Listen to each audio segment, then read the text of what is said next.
All right, so first what you're gonna do is connect the two legs to this base. The base is gonna face this way with this part facing towards you. The wheels, the short end will be on this side and the long ends will be on that side. So these will go in those slots. I'll bolt them down and I'll show you what it looks like after. When you put these bolts on, they need to be flush all the way. When you first put them on, they'll get stuck like this. You just got to kind of jiggle it and it'll end up going down. But make sure it's completely flush with the black. Okay, so next we're going to bolt either of these right here behind the legs. You might need to move this in either direction to get them to adjust right so that you can screw it on. But if it doesn't seem like it wants to go, just kind of wiggle the legs a little bit and you'll be able to get it in the right position. All right, so those are on. And what this does is it lets the legs widen and then close up to fit under, you know, the bed or the chair, whatever you're trying to pick up from or put down on. So I just leave that there in the middle. Okay, next we're gonna put on this cover. This cover is the most breakable piece on this unit, so just be careful with it. It'll just go over like that. And then there are these three little plastic screws or pegs. One is gonna go right here, one here, and the other one right there. And those just kind of pop in. Next, you can go ahead and screw this handle on.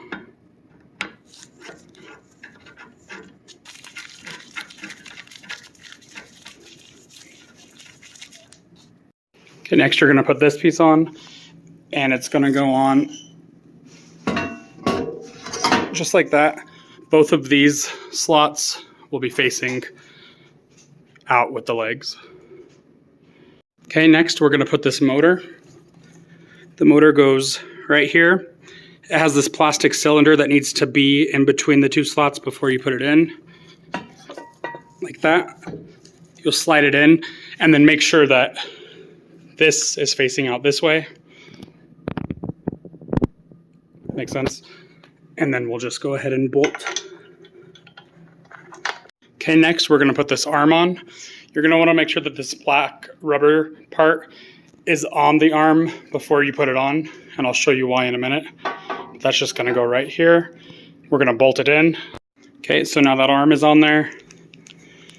You'll be able to lift it up. You could even put it all the way up like that. Now what we're going to do next, you'll need to bring this out. Okay, so you're going to put the white plastic tube in between the two posts. This black cap will go right over that. And then you're going to bring the arm down so it's over the black cap. So that'll look just like that. See, the black is right here. And then we're just going to put the bolt through and tighten it. So now the hydraulic is connected to the arm. And then also what you can do is pull this black rubber back. This just covers this area because it's easy to get your fingers pinched in there. So you're just going to pull this back and I'll show you what it looks like once you get it on. And it'll look like that after you get it worked on. You have to work it past the bolt right here and really just squeeze it over this corner. But once you get it on, it'll look just like that. We're going to put this on last. This will go at the end of the arm. And what you're going to do is just make sure that the black plastic cap is over the top, opposite of the hole. That'll go up right into there, and then you'll bolt it on. And that'll look like that after it's on there. And it should spin freely, and the arm will move up and down. Next, we're going to put on the bottom portion of the battery. You're going to want to make sure that these three screws are loosened enough so that you can just slide it over the top of them. And then make sure that you put the correct one on there. This is the battery charger, and it looks the exact same except it has a cord. So the one that'll go on the machine has no cords. And then once it's on there, you'll just tighten the screws. And then the top half of the battery just kind of slides on. you'll squeeze the handle just like that. All right, so I took the battery off just to show you a little better. We're gonna plug the remote in. That's gonna go in the first socket.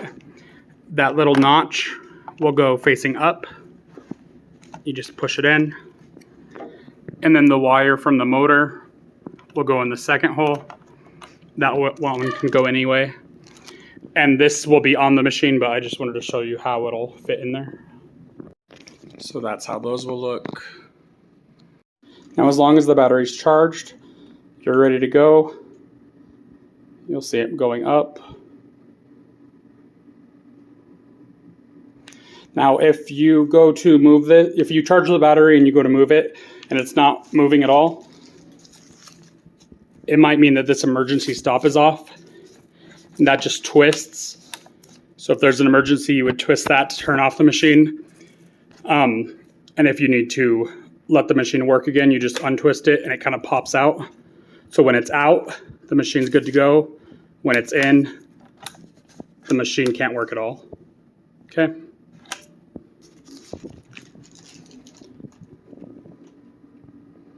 That is how you assemble the Invacare Reliant 450.